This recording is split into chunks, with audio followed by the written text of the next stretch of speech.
So I might have been stressed, but I also loved homeschooling high school.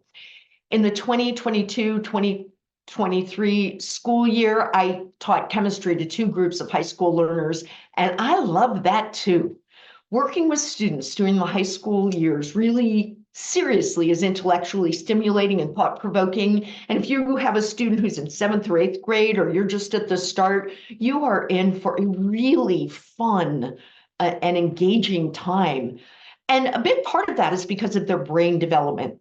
There are huge leaps in intellectual growth accompanied by sort of trying on new thoughts that make it fun to be involved in the learning of this age cohort. It all comes about because of the neurocognitive development that happens during ages 14 to 19 and beyond. You might think that brain development in high school is a continuation of what was going on in middle school, and that's not the case. Significant shifts occur, making homeschooling high school, or making the high school years a distinct stage in brain development. Synaptic pruning, the process where unused connections between nerve cells called neurons are eliminated, makes the brain more efficient. Myelination is the process where a protective coat called a myelin sheath forms around nerve fibers. For high school learners, the process of synaptic pruning and myelination intensify in the cerebellum in the back of the brain, which undergoes substantial changes. In the cerebellum, there's also an increase in gray matter volume. This contributes to the fine-tuning of motor control and coordination abilities and leads to enhanced coordination in this age cohort. This occurs in concert with the maturation of the prefrontal cortex. It's important to note that the brain doesn't finish developing and maturing until the mid to late 20s, and in some cases even into 30s. And the prefrontal cortex is responsible for higher order thinking and facility with many executive functioning skills. And it's also the site where impulse control occurs. Now, it might not always seem like it, but your teens' impulse control and their decision-making skills are improving. Now, this is complicated, as we'll talk about it in a later slide, because of identity formation. Whereas kids figure out who they might want to be when they grow up, they become more assertive about that. And the maturation of the teen brain is also accompanied by maturing emotional regulation. So bottom-up and top-down processing are two fundamental approaches the human brain uses to interpret and make sense of sensory information. For 0 to 13-ish aged people, they primarily rely on what's called bottom-up processing, which involves responding directly to sensory information, such as sights and sounds, to create perceptions. Around the age of 14, the prefrontal cortex matures enough to support more sophisticated cognitive processes. This and top-down processing begins to emerge. Top-down processing involves using pre-existing knowledge and context to interpret incoming sensory information. And I've got to tell you, this is really what makes it so much fun to homeschool high school. All of a sudden, you'll be dealing with your high school and your high school student, and they'll start to bring in pre-existing information and making connections. That's really exciting to be a part of. This shifts teens to approach information in a more strategic and contextually driven manner, rather than solely relying on the immediate sensory input. With top-down processing, teens begin to dive into intellectual pursuits with greater focus. Morality also takes on new complexities as teens begin to grapple with ethical dilemmas, weigh consequences, and consider multiple perspectives before making judgments. This can sometimes lead to what we consider teenage angst. The delicate balance between the shift to top-down processing and the maturing limbic system responsible for emotions makes this a work in progress. So you've got development in the back of the brain, the front of the brain, it's all coming together. It's complicated. This graphic, I really think, says it all. So take a minute to just look at it. This is the yellow-green is less developed, the purpley blue is more developed. I think it's critically important to understand that there are a lot of changes going on in your teen's brain. Because of the synaptic pruning that's been taking place, the 12-year-old brain has actually lost gray matter. Well, that's getting ready to change starting at about age 14, as you have gray matter in the back of the brain, the amount of gray matter volume increasing. As you can see from this image, the prefrontal cortex and cerebellum have developed by the age of 16 much more, and the amount of gray matter has increased. Those connections that are used regularly are protected through myelination. This is why it's important to be thoughtful about the breadth and depth of your child's education. Many experts consider this a period of use it or lose it. If you don't use it, it's lost. If you do use it, the pathways needed for the complex thought involved are strengthened. The graphic of the 20-year-old brain shows continued development, which, as I said earlier, will continue right in there. That's going to give more purple. So is all this as they mature through their 20s. So all of this is complicated, of course, by puberty. Hormones play an incredibly important part on all of the executive functioning skills, maturing thoughts. Research indicates teens have less self-control than adults do when they're stressed. And a lot of times we put too much onus on teens, expecting them, especially as they get close to 18, to act as adults. I think we forgot what we were like when we were 18. Most teens experience the roller coaster of moods and intense reactions characteristic of 14 to 19 years olds. This is exacerbated by hormonal fluctuations of late stage puberty. Rising levels of testosterone and estrogen in late stage puberty intensify the activity of the reward system, which explains the increased risk-taking behavior and heightened excitement for social activities. Hormonal fluctuations also directly impact the amygdala, the brain's emotional hub, leading to more intense and volatile emotions. It's important to recognize the huge range in how monthly fluctuations in hormones affect each individual. Both hormone sensitivity and receptor density play a significant role in this. Some individuals experience more dramatic hormonal shifts, leading to pronounced mood swings and reward-seeking behavior. Others exhibit a more muted response to hormonal fluctuations. Open communication about healthy coping mechanisms can really help teens navigate the emotional storms of late puberty. And if your teen has not had a sex ed class yet, they should before graduating from high school. Please, please do them a favor and do not assume they will just figure it out or find out what they need to know on the internet, a particularly terrible place to figure all this out. Make sure the course you use includes information about pregnancy prevention and how to prevent contracting an STD.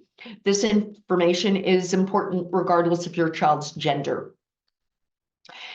In middle school, peer relationships define social standing. In high school, young people refocus on themselves and the world at large. And again, this is really exciting to be a part of as you homeschool high school. This age cohort tends to become more aware of their strengths, challenges, and potential futures.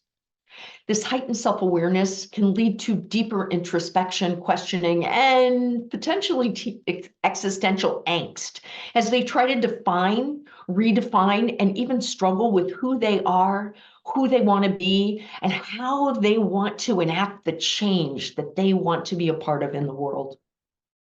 It's important to provide the support your teen needs as they explore and investigate while testing different identities. And all of this is compounded by the life-altering decisions that happen upon high school graduation. The weight of decisions about college, career paths, and overall life direction can intensify identity exploration. It's not unusual for teens to respond emotionally and even irrationally as they stress about this, sometimes even completely shutting down. It can be challenging for a parent because you might look at someone else's teen and they might thrive because of the challenge. It's important to understand that if your child is the type who stresses down with this kind, who shuts down with this kind of stress, that you provide the support and mentoring and nurturing that they need. As I said earlier, I found homeschooling high school with my son and as a teacher to be incredibly rewarding.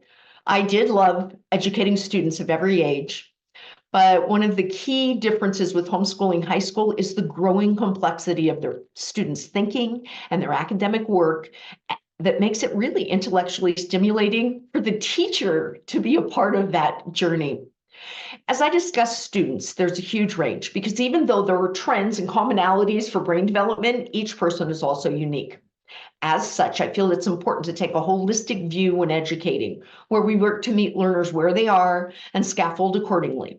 At a time of identity formation, it's important that for your teen's mental health and academic progress, that instruction is learner-centered, that you don't stress too much if your teen isn't where someone else's teen is, or don't stress too much if they're beyond that.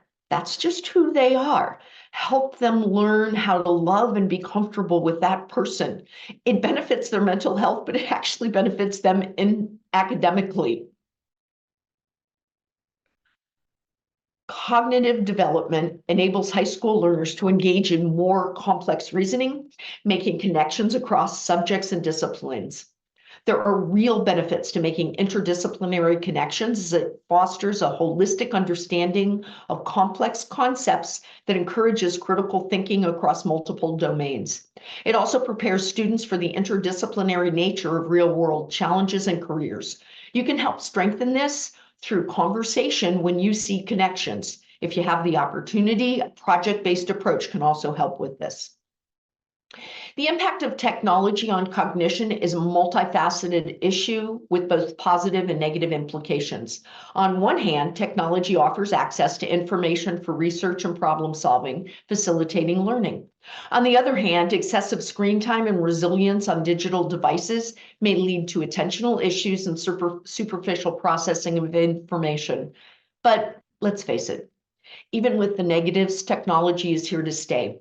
Teens benefit from open discussions about the pluses and minuses of using it, and with you helping them to use it in a way that makes sense for how they learn. Long-term memory improves for this age range, allowing for increased knowledge retention that leads to improved academic performance and a deeper understanding of subject matter. This is accompanied by the ability to handle abstract concepts that were challenging before. This has to do with top-down processing. Because teens are more efficient at processing and integrating complex information, they're better able to grasp nuanced concepts. Again, this is one reason it's so much fun to homeschool teens. Moreover, a well-developed long-term memory supports critical thinking by creating a repository of information to draw upon when engaging in complex reasoning. Now, I want you to imagine this. At a time of identity formation, the person facilitating your learning has a growth mindset. This person is deeply committed to the philosophy that with some effort you can learn. They believe abilities can be developed through dedication and perseverance.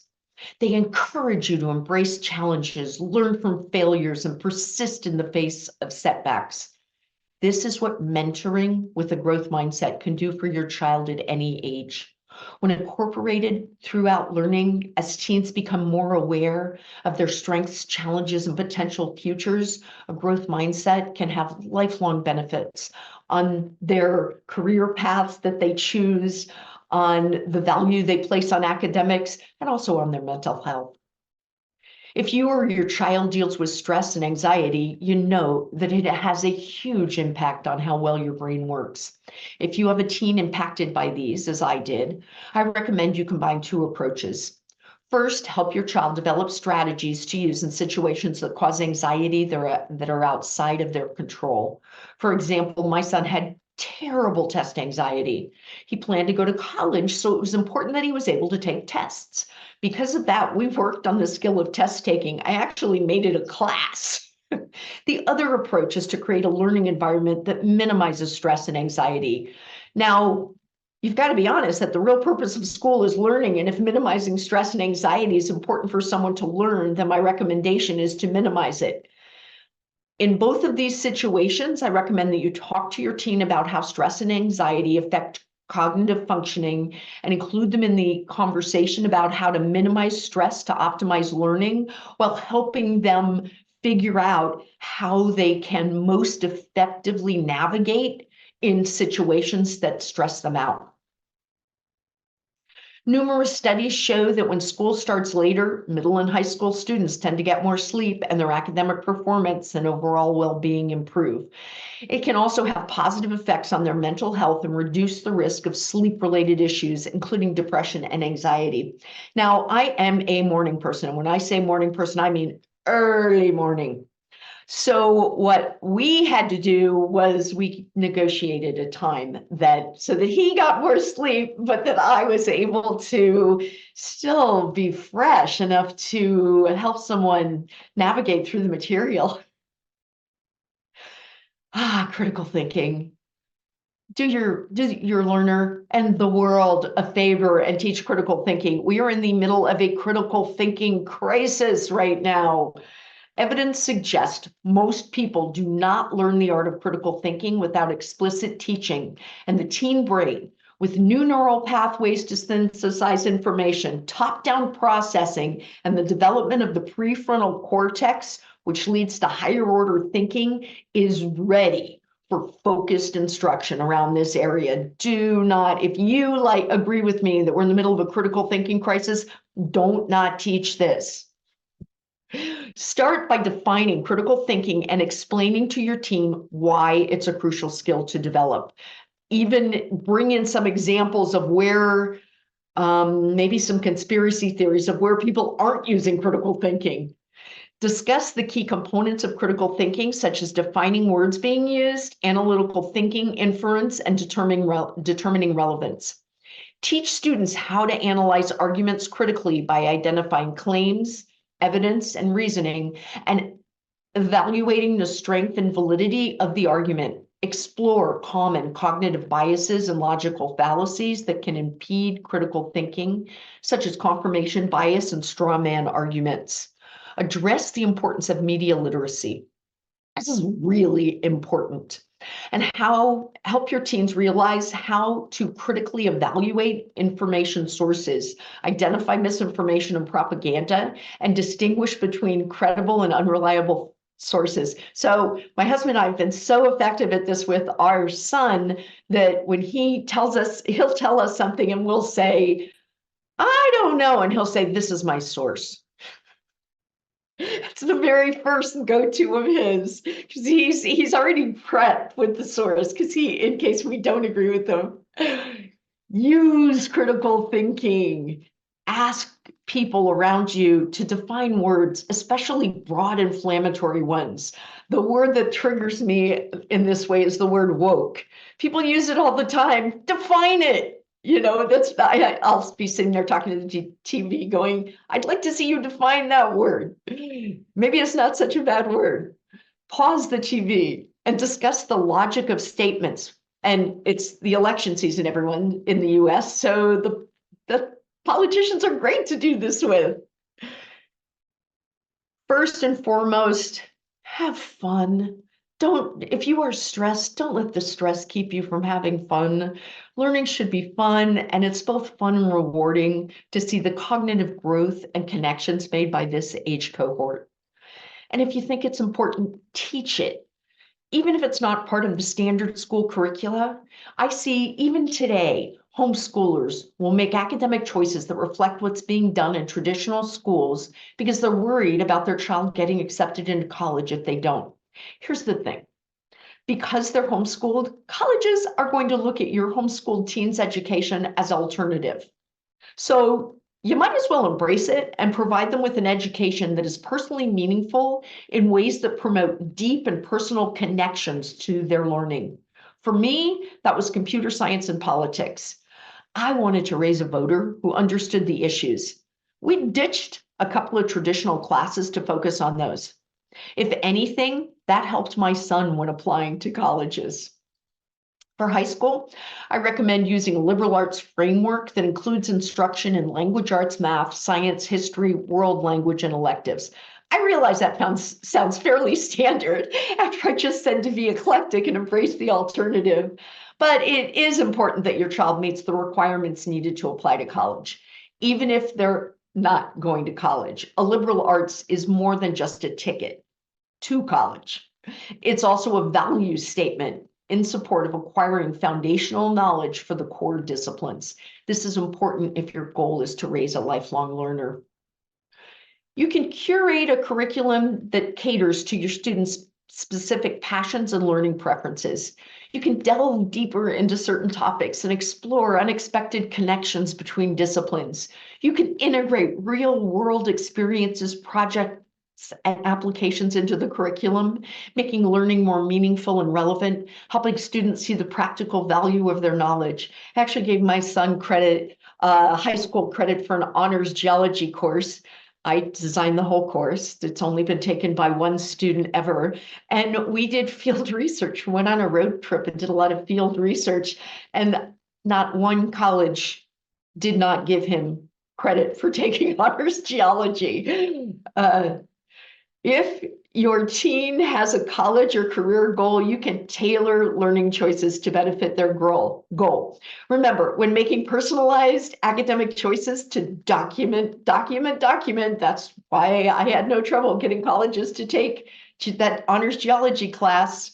Document well what is done and your reason for making the choices in case that information is asked for. Executive functioning skills are cognitive processes used to plan, organize, focus, and regulate emotions. Strong executive functioning skills are really important for success at work and school.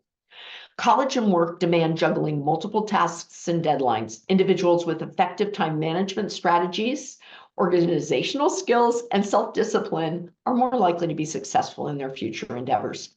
Some students just get it, other students struggle. I actually think a great approach is to slowly build time management and organization into your students' studies so that they're able to be more independent. You actually don't have to wait till high school, but if you've waited, there's no time like the present. Effective communication, written and verbal, is of primary importance in this digital age.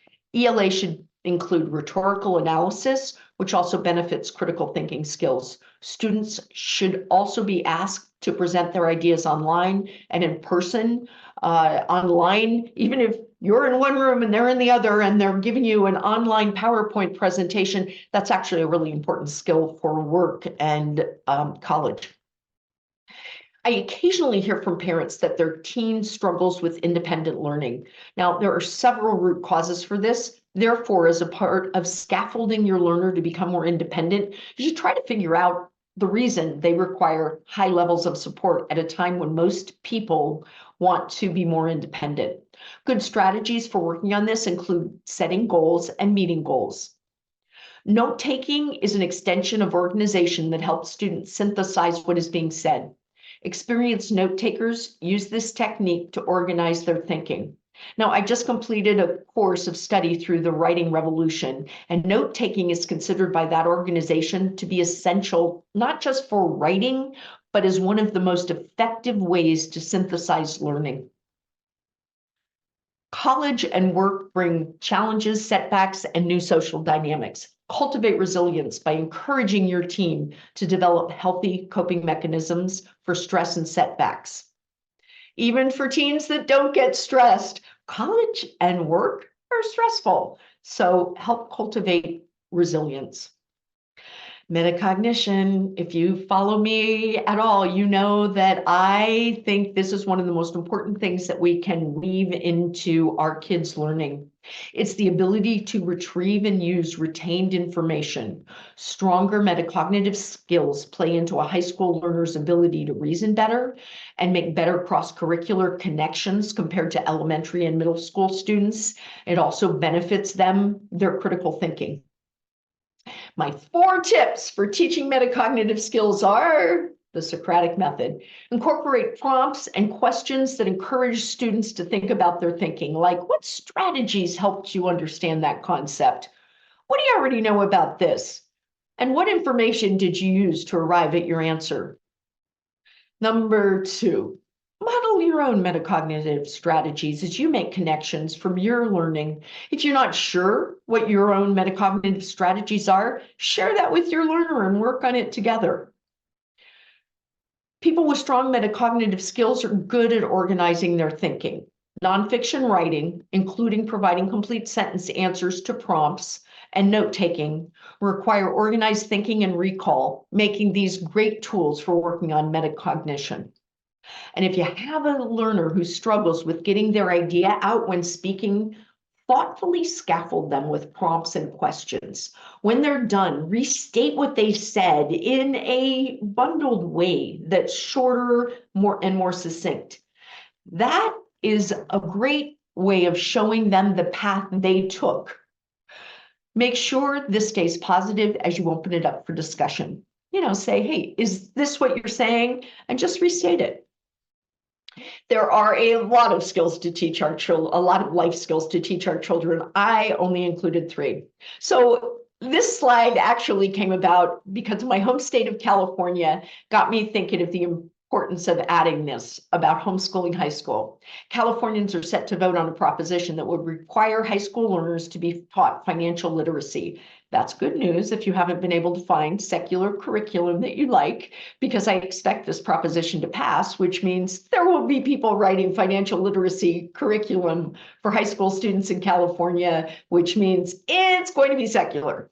Financial literacy is so important. Too many people have to learn it on their own or unfortunately never learn it. Cooking. This is not just an important life skill, it's also very academic. I absolutely made sure my son knew how to make his 10 favorite recipes that I make, just because you do not want your child to leave home and eat fast food all the time. I promise you. It's expensive and it's not good for them. Even if you have a child who is not into computers, you should really make sure that they have the skills needed for school and work in technology literacy and through a broad range of professions require it. If you have questions or comments, please feel free to reach out to me. You know where to find me. Check out the SEA Homeschoolers' latest magazine issues for more from me on several topics, including the one I was just talking about. All my books are on sale right now through C-Books and More and at Pandia Press. And I've started to get so many Ask Blair questions that some were published directly on the website. So be sure and check out that page on our website if you follow that column.